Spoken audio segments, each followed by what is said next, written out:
नमस्कार विद्यार्थी मित्रांनो, आपण आज या प्रथम सत्राच्या कोर ए या पेपरमधील कन्सेप्ट ऑफ इकॉनॉमिक वेलफेअर, पिगूची आर्थिक कल्याणाची संकल्पना याचा आपण अभ्यास करणार आहोत. मागील तासामध्ये आपण कल्याणकारी अर्थशास्त्र म्हणजे काय, कल्याणकारी अर्थशास्त्राची काही आपण व्याख्या पाहिल्या. त्या व्याख्या आहेत, त्या व्याख्येवरून त्याची काही वैशिष्ट्ये जी आहेत ती वैशिष्ट्यांचा अभ्यास आपण केला आणि त्यानंतर कल्याणकारी अर्थशास्त्र ही जी संकल्पना आहे ती संकल्पना आपण समजावून घेण्याचा प्रयत्न त्यामध्ये केला. आता या तासामध्ये आपल्याला पिगू यांनी जी काही आर्थिक कल्याणाची संकल्पना मांडली तर या आर्थिक कल्याणाच्या संकल्पनेचा अभ्यास आपल्याला या तासामध्ये करायचा आहे.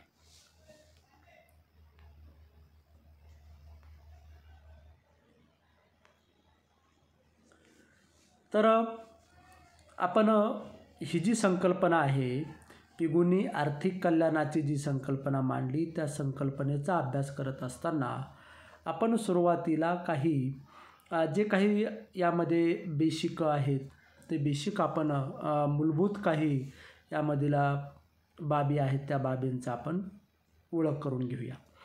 आता पिगू जे आहेत तर पिगू यांना कल्याणकारी अर्थशास्त्राचे जनक म्हटलं जाते.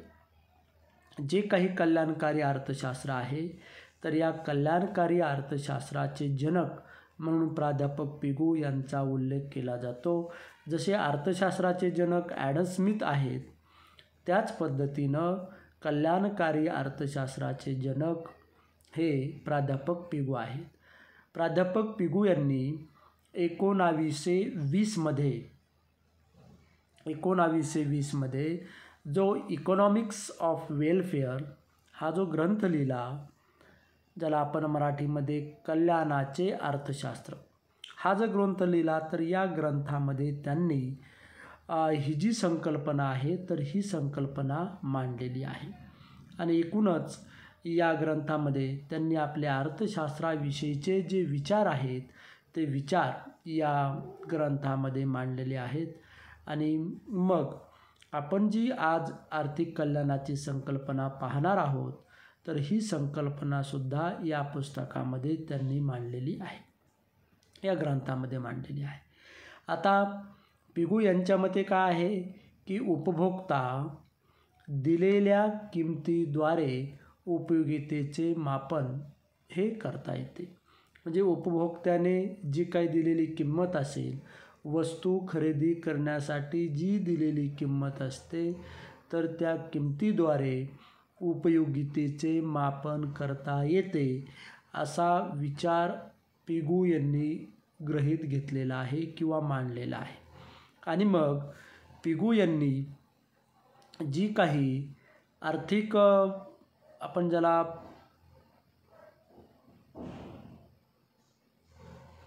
पिगू यांनी ही जी मांडलेली संकल्पना आहे तर यामध्ये उपभोक्ता दिलेल्या किमतीद्वारे उपयोगितेचे मापन करतो. उपयोगितेचे मापन करतो म्हणजे समाधानाचे मापन करतो. उपयोगिता आणि समाधान हे दोन्ही अर्थशास्त्रामध्ये काय आहे तर या दोन्हीचा एकाच अर्थाने उल्लेख केला जातो, म्हणजे समाधानाचे मापन करतो. आणि मग आर्थिक व्यवहार पैशाद्वारे मोजले जातात. काय आहे, आर्थिक व्यवहार जे आहेत ते व्यवहार पैशाद्वारे मोजले जातात असं पिगू यांनी जे मत आहे ते मत मांडलेलं आहे की कोणतेही आर्थिक व्यवहार जे आहेत ते आर्थिक व्यवहार पैशाद्वारे मोजले जातात आणि त्याचाच आर्थिक कल्याणामध्ये उल्लेख केला जातो. आर्थिक कल्याणामध्ये जे व्यवहार पैशाद्वारे मोजले जातात अशाच व्यवहारांचा विचार हा आर्थिक कल्याणामध्ये केला जातो असं मत प्राध्यापक पिगू यांनी मांडलेलं आहे. आणि म्हणून ही जी आर्थिक कल्याणाची संकल्पना आहे तर या आर्थिक कल्याणाच्या संकल्पनेमध्ये पिगू यांच्या मते काय आहे तर आर्थिक कल्याण म्हणजे काय आहे तर आर्थिक कल्याणाची ही जी संकल्पना आहे तर या संकल्पनेमध्ये ज्या व्यवहारांचे पैशाद्वारे मोजमाप केले जाते किंवा पैशाद्वारे मोजमाप हे शक्य असते अशाच व्यवहारांचा आर्थिक कल्याणामध्ये विचार केला जातो असे प्राध्यापक पिगू यांनी आपले मत मांडलेले आहे. आता सर्व व्यक्तींना मिळालेल्या एकूण उपयोगितेची बेरीज करून संपूर्ण समाजाचे आर्थिक कल्याण आपल्याला मोजता येते असे पिगू यांनी मत मांडलेले आहे. काय करता येते की मग जे काही आता एक उपभोक्ता आहे तसंच सर्व उपभोक्ते सर्व व्यक्ती, तर या सर्व व्यक्तींना मिळणारे जे काही उपयोगिता आहे तर या उपयोगितेची जर बेरीज केली तर आपल्याला संपूर्ण समाजाचे आर्थिक कल्याण मोजता येते असे सुद्धा पिगू यांनी म्हटलेलं आहे. आणि मग यामध्ये पिगू यांनी जे काही आर्थिक कल्याण आहे तर ते आर्थिक कल्याण मोजण्यासाठी उपयोगितेचा आधार घेतलेला आहे. आणि उपयोगिता जी आहे तर या उपयोगितेचं मापन करता येतं असा विचार देखील पिगू यांनी मांडलेला आहे. आता आर्थिक कल्याण म्हणजे काय मग? तर आर्थिक कल्याण म्हणजे या ठिकाणी दिलेलं आहे पहा. आर्थिक कल्याण म्हणजे काय? तर वैयक्तिक उपयोगितांची बेरीज किंवा संकलन म्हणजे समाजाचे आर्थिक कल्याण होय. आणि मग ज्यांना वैयक्तिक उपयोगिता ज्या आहेत जेवढी असेल तर त्या सर्व वैयक्तिक उपयोगितांची जर बेरीज केली तर त्यामधून आपोआप समाजाचे जे काही आर्थिक कल्याण आहे ते समाजाचे आर्थिक कल्याण आपल्याला माहीत करता येते असे पिगू यांनी काय आहे आपला विचार जो आहे तो विचार मांडलेला आहे. त्यानंतर आता आर्थिक कल्याणाची संकल्पना जी आहे तर ती संकल्पना त्याच्या व्याख्या दिलेल्या आहेत. त्या व्याख्या आपण पाहूया की ज्या पिगू यांनीच केलेल्या आहे. आता पहिलं असं मत मांडलेलं आहे की राष्ट्रीय उत्पन्न पातळी समाजाच्या आर्थिक कल्याणाचे संख्यात्मक निर्देशक आहे. म्हणजेच काय की जी काही देशाची राष्ट्रीय उत्पन्न आहे तर त्या राष्ट्रीय उत्पन्नाच्या साहाय्याने समाजाच्या आर्थिक कल्याणाचे मापन केले जाते. म्हणजे त्याचं ते एक संख्यात्मक निर्देशक आहे असं पिगू यांनी आपलं मत मांडलेलं आहे की राष्ट्रीय उत्पन्नावरूनच देशातील समाजाचे आर्थिक कल्याण मोजता येते किंवा मोजले जाते हा विचार प्राध्यापक पिगू यांनी मांडलेला आहे. आणि मग राष्ट्रीय उत्पन्नामध्ये वाढ झाली घट झाली यावरून आपल्याला काय आहे समाजाचे आर्थिक कल्याण मोजता येते आणि ते संख्यात्मक निर्देशक आहे. काय आहे? राष्ट्रीय उत्पन्न पातळी जी आहे ते समाजाचे आर्थिक कल्याण मोजण्याचे संख्यात्मक निर्देशक आहे असं पिगू यांनी आपले मत मांडलेले आहे. आता आपण आर्थिक कल्याण म्हणजे काय ही पिगूची अगोदर व्याख्या पाहूया की आर्थिक कल्याण कशाला म्हणायचं. तर आर्थिक कल्याण हे आपल्याला माहीत असलं पाहिजे. आर्थिक कल्याण म्हणजे काय? आता आर्थिक कल्याण म्हणजे काय तर प्राध्यापक पिगू यांनी व्याख्या केलेली की आर्थिक कल्याण हा सामान्य कल्याणाचा एक भाग होय ज्याचे पैशाच्या साहाय्याने प्रत्यक्ष किंवा अप्रत्यक्षपणे मापन करणे शक्य आहे. म्हणजे आर्थिक कल्याण दुसरं तिसरं काही नाही तर सामान्य कल्याणाचाच एक भाग आहे. परंतु असा भाग आहे की ज्याचे पैशाच्या साहाय्याने प्रत्यक्ष किंवा अप्रत्यक्षपणे मापन करणे शक्य होते किंवा शक्य आहे आणि यालाच आर्थिक कल्याण म्हटलं जातं. अशी व्याख्या एकदम साधी अशी व्याख्या प्राध्यापक पिगू यांनी आर्थिक कल्याणाची केलेली आहे. आता आर्थिक कल्याण जे आहे तर आर्थिक कल्याणाचा ही जी संकल्पना आहे या संकल्पनेचं विश्लेषण करत असताना प्राध्यापक पिगू यांनी आर्थिक कल्याणाचे 2 भागामध्ये वर्गीकरण केलेलं आहे. आता 2 भागामध्ये जे काही वर्गीकरण केलं तर त्यामधला पहिला भाग आहे सामान्य कल्याण आणि दुसरा आहे आर्थिक कल्याण. आता सामान्य कल्याण ही जी संकल्पना आहे तर ही संकल्पना सामान्य कल्याण ही संकल्पना अतिव्याप्त, त्याला आपण अतिशय व्यापक स्वरूपाची संकल्पना आहे. सामान्य कल्याण अतिशय व्यापक स्वरूपाची संकल्पना आहे आणि या संकल्पनेचा संबंध म्हणजे यामधील हा जो घटक आहे सामान्य कल्याण, तर ही सामान्य कल्याण ही जी संकल्पना आहे, सामान्य कल्याण ही जी आहे ते काय आहे, व्यापक स्वरूपाची संकल्पना आहे. ती कशी आहे, व्यापक स्वरूपाची संकल्पना आहे. आणि यामध्ये मग आर्थिक घटक आणि अर्थकेतर घटक यांच्याशी याचा संबंध येतो. आता मग यामध्ये आर्थिक आणि अर्थकेतर घटक कोणते आहे, तर मग आर्थिकेतर घटकामध्ये सामाजिक घटक आहे, राजकीय घटक आहे, आर्थिक घटक आहे, भौगोलिक घटक आहे, मानसशास्त्रीय घटक आहेत. तर या घटकांचा सुद्धा आर्थिक घटकाबरोबर समावेश हा सामान्य कल्याणामध्ये केला जातो. म्हणजे सामान्य कल्याण ही जी संकल्पना आहे, सामान्य कल्याण हा एक त्याचा जो काही त्यांनी भाग केले 2 भाग, तर त्यामधला हा जो एक भाग आहे, तर हा एक भाग हे व्यापक स्वरूपाची संकल्पना आहे. आणि यामध्ये आर्थिक तसेच आर्थिकेतर घटक अशा दोन्ही घटकांचा समावेश केला जातो. आणि आर्थिकेतर घटक कोणते, तर मग राजकीय घटक आहे, सामाजिक घटक आहे, भौगोलिक घटक आहे, धार्मिक घटक आहे, मानसशास्त्रीय घटक आहे. तर या सर्व घटकांचा समावेश हा सामान्य कल्याण यामध्ये केला जातो. आणि मग याचा परिणाम हा कल्याणावर होतो. तर मग कोणत्या आर्थिक कल्याणावर किती परिणाम होईल हे निश्चितपणे विशद करता येत नाही. आणि त्यामुळे मग पिगूनं काय केलं की सामान्य कल्याण जे आहे, तर सामान्य कल्याण यावर आर्थिक आणि अर्थकेतर अनेक घटकांचा परिणाम होतो. म्हणून त्यामुळे त्यांनी काय केलं की पिगू यांनी सामान्य कल्याणापेक्षा आर्थिक कल्याणावर अधिक भर दिलेला आहे. म्हणजे सामान्य कल्याण ही व्यापक स्वरूपाची संकल्पना आहे आणि त्याच्यावर अनेक घटकांचा परिणाम होतो. म्हणून कोणत्या घटकाचा किती परिणाम झाला हे काही त्यावरून सांगता येत नाही. आणि मग त्यांनी काय केलं तर सामान्य कल्याणापेक्षा आर्थिक कल्याणावर जास्त भर दिला आणि आपले जे काही आर्थिक कल्याणाची संकल्पना आहे ती संकल्पना त्यांनी मांडलेली दिसून येते. आता हे जे काही आर्थिक कल्याण आहे, तर हे आर्थिक कल्याण असे समाधान असते की जे विनिमययोग्य वस्तू व सेवा यांच्या उपभोगातून प्राप्त होते. म्हणजे आर्थिक कल्याण जे आहे, तर आर्थिक कल्याण हे असे समाधान आहे की जे विनिमययोग्य वस्तू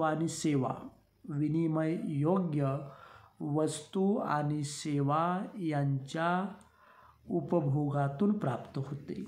आणि मग समाजास मिळणाऱ्या उत्पन्नातून नागरिक विविध वस्तू आणि सेवांची खरेदी करतात. आणि मग या वस्तू आणि सेवांची खरेदी करून ते आपल्या गरजा पूर्ण करतात. आणि मग या वस्तू आणि सेवांच्या उपभोगामुळे त्याच्या समाधानात वाढ होते. मग व्यक्तीकडे अधिक परिमाणात पैसा असेल, मोठ्या प्रमाणावर पैसा असेल, तर तो जास्त वस्तूची खरेदी करतात. आणि पैसा कमी प्रमाणात मिळत असेल तर ते कमी वस्तूची खरेदी करतील. म्हणजेच समाधान हे काय आहे, वस्तू व सेवांच्या उपलब्धतेवर अवलंबून असते. कशावर अवलंबून असते, तर वस्तू आणि सेवांच्या उपलब्धतेवर.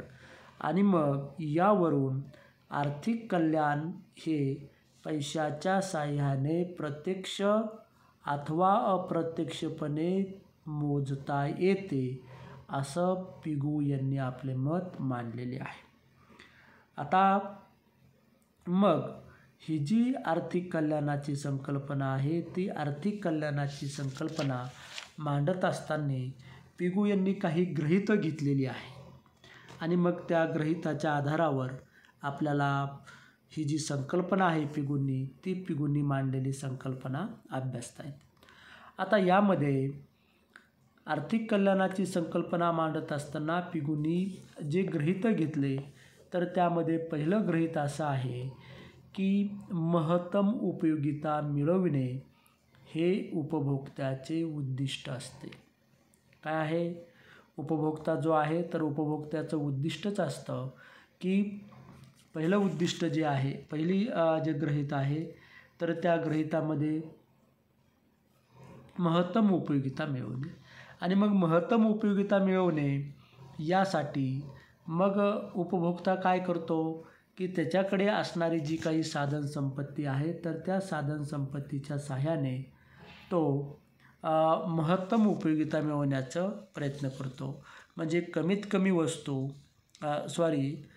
जी काही त्याच्याकडे पैसा आहे, तर त्या पैशाच्या सहाय्याने तो वस्तू आणि सेवा या काय करतो, अशा पद्धतीने घेतो की त्यापासून मिळणारं जे समाधान आहे, उपयोगिता आहे, ती उपयोगिता त्याची ही कशी राहील, जास्तीत जास्त राहील, महत्तम राहील.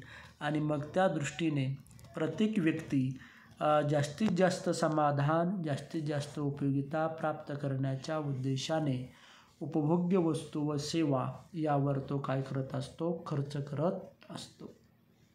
तर हे त्याचं पहिलं गृहीत आहे.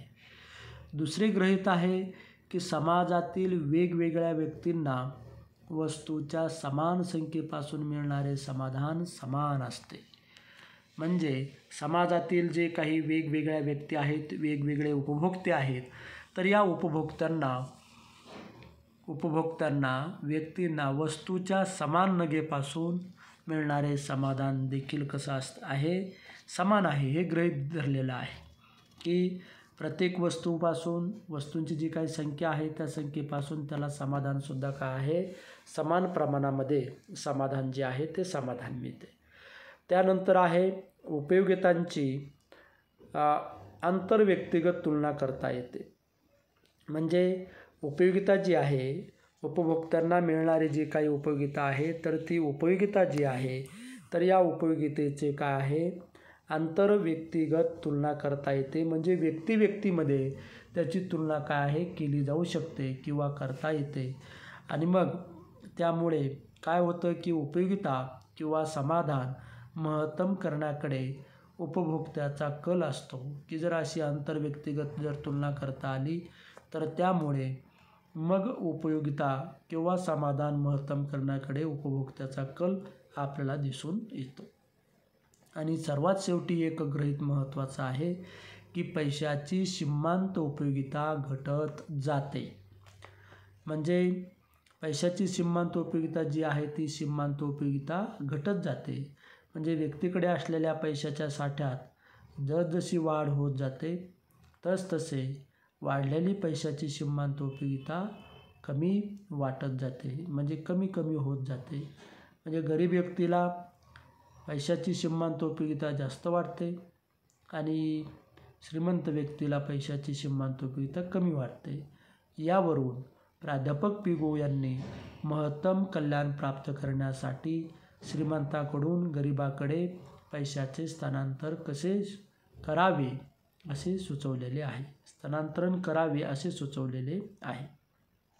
आणि मग या पद्धतीनं प्राध्यापक पिगो यांनी आपली आर्थिक कल्याणाची संकल्पना स्पष्ट करत असताना ही जी गृहीतं आहेत, तर ही गृहीतं त्यांनी विचारात घेतलेली आहे. 4 गृहीतं आहेत. तर ही 4 गृहीताच्या आधारावर त्यांनी आपली आर्थिक कल्याणाची संकल्पना ही स्पष्ट केलेली दिसून येते. आता त्यानंतर महत्त्वाचा भाग आहे पहा की यामध्ये पिगू यांनी आपली जी आर्थिक कल्याणाची संकल्पना आहे, ती आर्थिक कल्याणाची संकल्पना म्हणजेच समाजाचे कल्याण जे आहे, तर ते समाजाचे कल्याण महत्तम करण्यासाठी त्यांनी 2 निकष सुचवले. त्यांना दुहेरी निकष म्हणतात. पिगू यांचे दुहेरी निकष. आता पिगू यांचे हे जे दुहेरी निकष आहेत, तर या दुहेरी निकषामध्ये मग पिगू यांनी 2 निकष सांगितले आणि त्या 2 निकषाच्या साहाय्याने समाजाचे जे कल्याण आहे ते कल्याण महत्तम करता येईल आणि महत्तम केले जाऊ शकते. आणि मग यामध्ये समाजाचे महत्तम कल्याण करायचं असेल तर त्यांनी पहिला जो निकष आहे तो निकष सांगितला, जो क्रायटेरिया आहे तो क्रायटेरिया सांगितला की पहिला निकष आहे राष्ट्रीय उत्पन्न जे आहे तर या राष्ट्रीय उत्पन्नात वाढ करणे. आणि मग पहिला जो निकष आहे तर यामध्ये राष्ट्रीय उत्पन्नात वाढ करत असताना आता ही जी काही देशामधील मग आपण सांगतो की नैसर्गिक साधन संपत्ती आहे, भांडवल आहे, श्रम आहे, तर यांचा वापर करून विविध वस्तू आणि सेवांची निर्मिती केली जाते. ह्या सगळ्या देशामधील जे काही आपण नैसर्गिक संसाधने, भांडवली वस्तू, श्रम यांचा वापर करून आपण वस्तू आणि सेवांची निर्मिती करतो. आणि मग ह्या ज्या काही वस्तू आणि सेवा आहेत तर ह्या वस्तू आणि सेवा यांचा समावेश हा काय केला जातो, राष्ट्रीय उत्पन्नामध्ये केला जातो. म्हणजे राष्ट्रीय उत्पन्नाची व्याख्या करत असताना सांगितलं जातं की एका विशिष्ट कालखंडामध्ये देशामध्ये उत्पादित झालेल्या वस्तू आणि सेवा ज्या असतात तर या सेवांचे प्रचलित किमतीनुसार एकूण जे मूल्य असते ते मूल्य म्हणजे राष्ट्रीय उत्पन्न. आणि मग या राष्ट्रीय उत्पन्नामध्ये याचा अर्थ असा की मग देशामध्ये जे काही राष्ट्रीय उत्पन्न आहे तर ते राष्ट्रीय उत्पन्न हे काय आहे की वाढते राष्ट्रीय उत्पन्न जे आहे तर वाढते राष्ट्रीय उत्पन्न नागरिकांना अधिकाधिक वस्तू आणि सेवांची उपलब्धता करून देते, है ना, करून देते. आणि दुसरी महत्त्वाची बाब म्हणजे यामध्ये काय आहे की राष्ट्रीय उत्पन्न वाढविण्यासाठी उत्पादन घटकांची कार्यक्षमता वाढवावी लागते. देशाचं राष्ट्रीय उत्पन्न वाढवायचं असेल तर त्यासाठी देशामध्ये मोठ्या प्रमाणावर उत्पादन वाढलं पाहिजे. उत्पन्न वाढवण्यासाठी मग देशातील जी काही उत्पादन घटक आहेत तर त्या उत्पादन घटकाची कार्यक्षमता वाढली पाहिजे.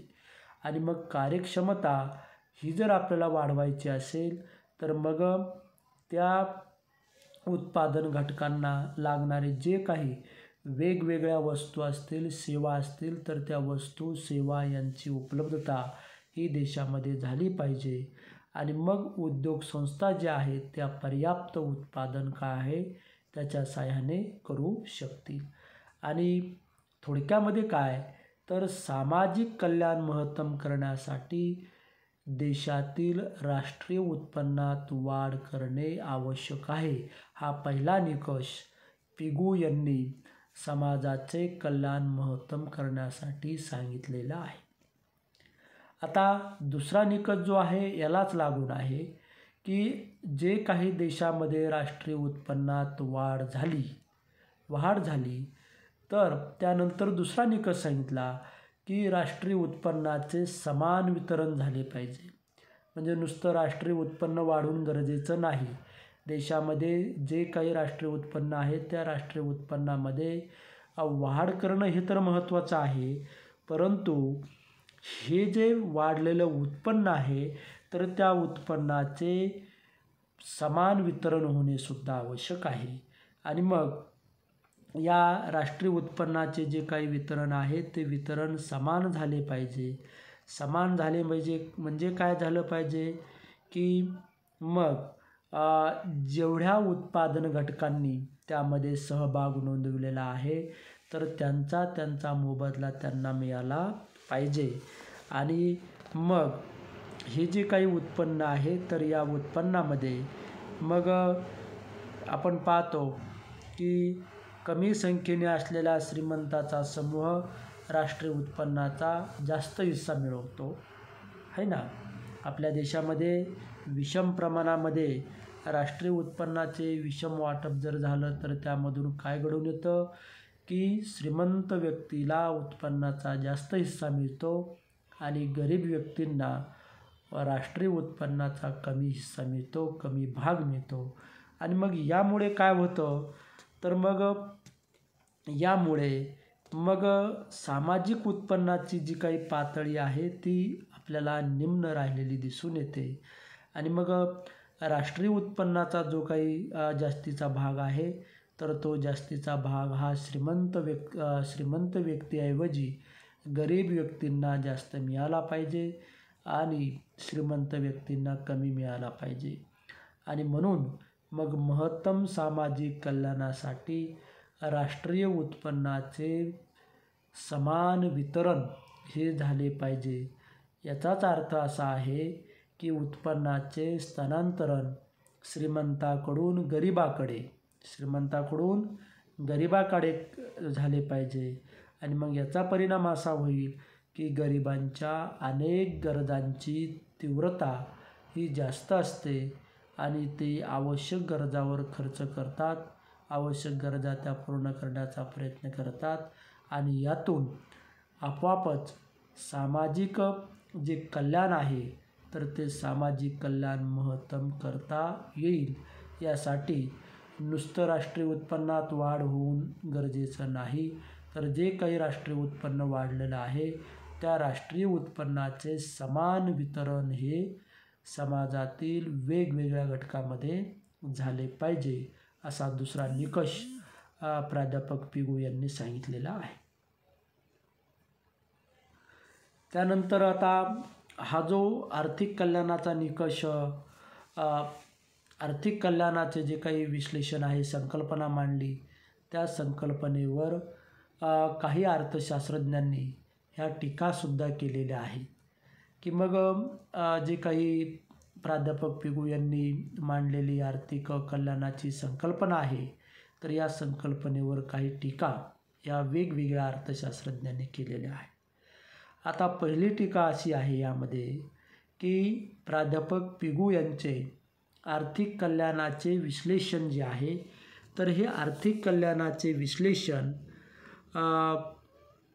जे आहे ते विविध गृहीतावर आधारित आहे. आणि मग ही जी गृहीतं आहेत, तर यातील काही गृहीते ही अवास्तव आहे असं टीकाकारांनी आपलं मत मांडलेलं आहे. आणि मग उपयोगितेचे मापन करता येते आणि त्या आधारे आंतरव्यक्तिगत तुलना करणे शक्य असते. हे गृहीत जे आहे ते प्रत्यक्ष अनुभवास येणे कठीण वाटते आणि म्हणून टीकाकारांनी त्यावर टीका केलेली आहे की आर्थिक कल्याणाचे विश्लेषण अवास्तव गृहीतावर आधारित आहे. ही पहिली टीका आहे. दुसरी टीका आहे की प्रत्येक अर्थव्यवस्थेत राष्ट्रीय उत्पन्नाचे समान वितरण करता येत नाही, अशी प्राध्यापक लिटल यांनी टीका केलेली आहे.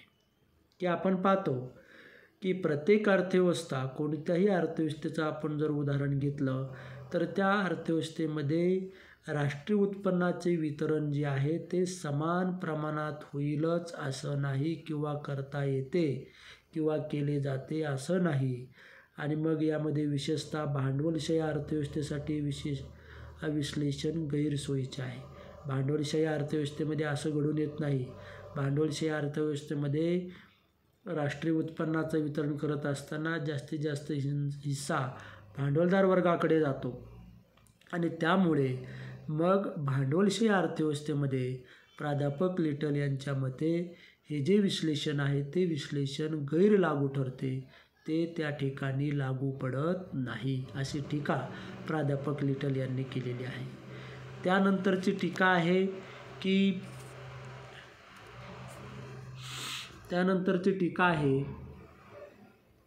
समानतेचे तत्व नैतिक तत्व आहे, हे शास्त्रीयदृष्ट्या सिद्ध झालेले विधान नाही, असे प्राध्यापक रॉबिन्स यांनी म्हटलेलं आहे.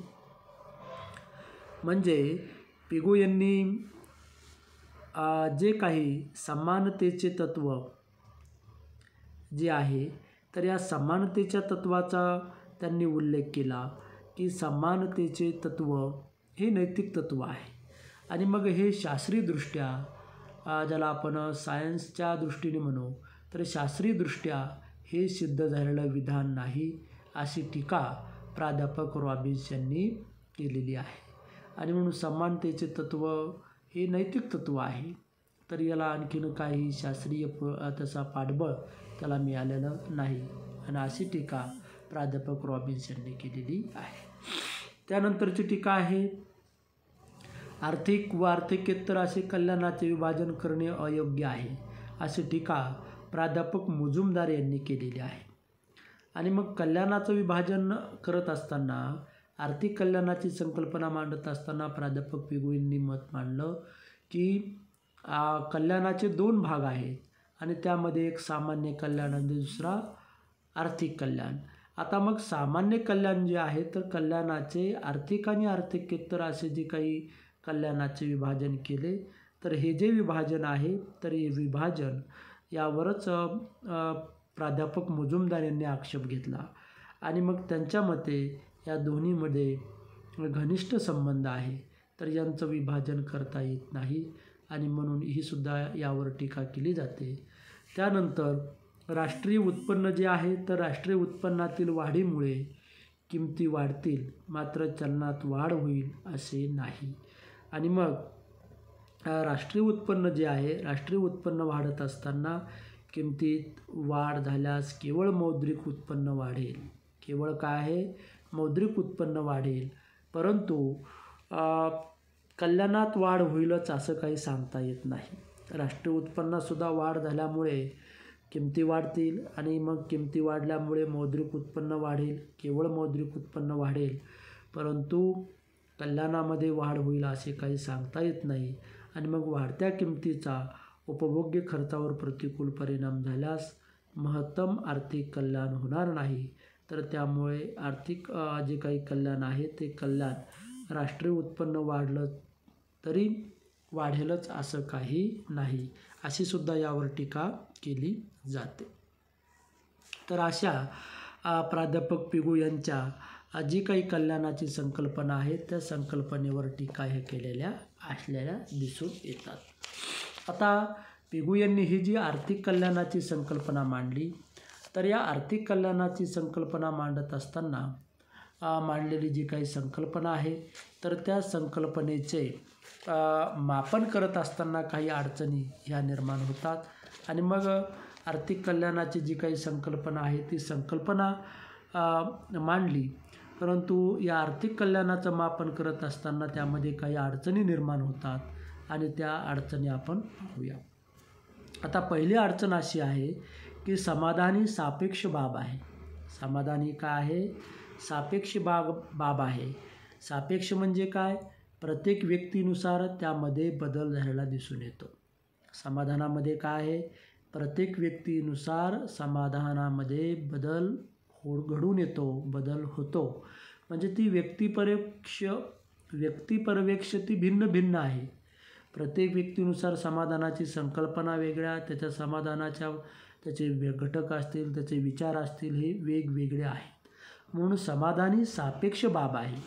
आणि मग प्रत्येकाचे आर्थिक कल्याण भिन्न असेल आणि मग त्यावर आर्थिक कल्याणाचं जे विवेचन करण्यात आलेलं आहे तर ते विवेचन मात्र करता येणार नाही. म्हणजे आर्थिक कल्याणाचे मापन करण्यात अडचणी निर्माण होतात आणि म्हणून ही पहिली अडचण त्याची सांगितली जाते की समाधान ही सापेक्ष बाब आहे.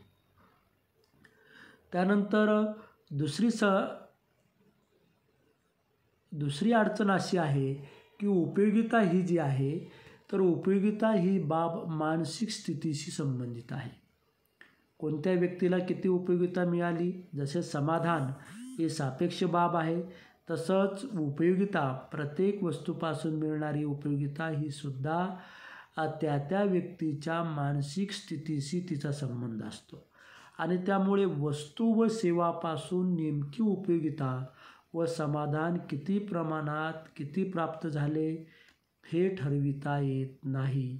आणि मग त्यामुळे कल्याणाचे मापन करताना अडचणी निर्माण होतात, अडथळे निर्माण होतात, कल्याणाचं मापन करता येत नाही. तर ही त्यामधील दुसरी अडचण आहे.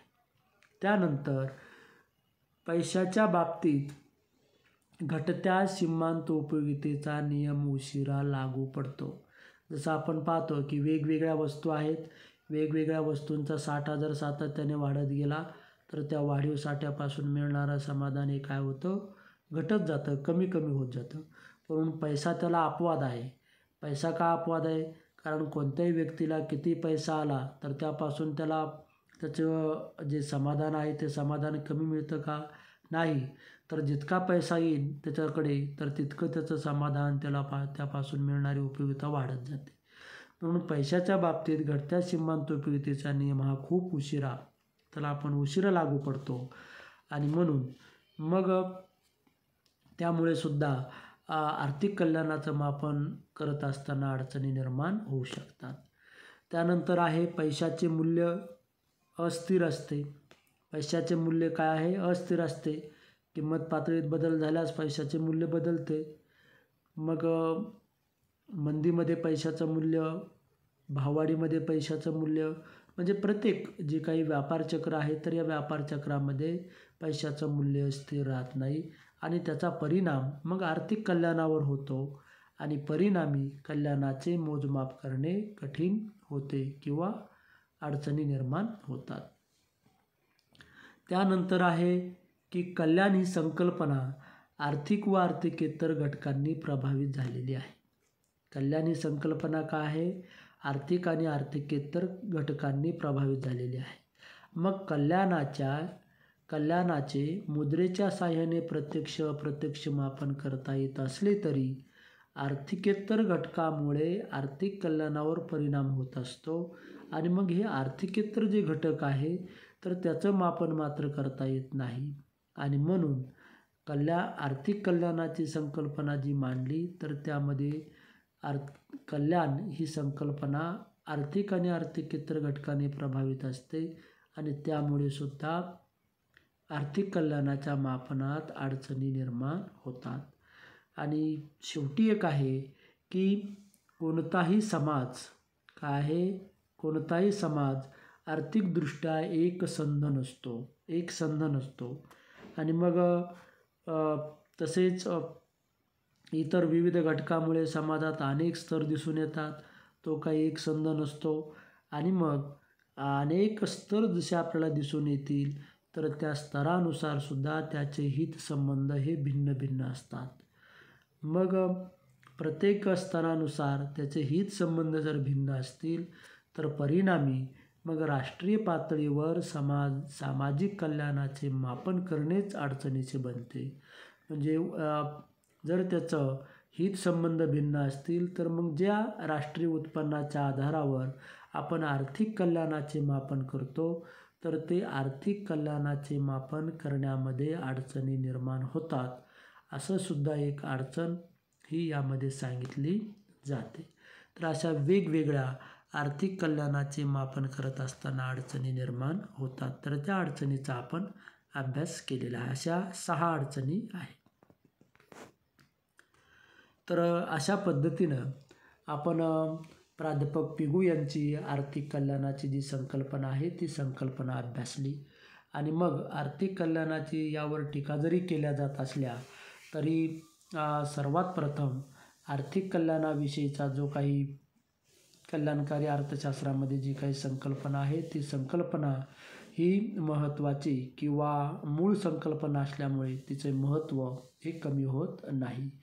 तर यानंतरच्या तासामध्ये आपण पॅरेटोचा जो सामाजिक युक्ततम आहे, इष्टतम आहे, तर याचा अभ्यास आपण नंतरच्या तासामध्ये करूया. थँक्यू.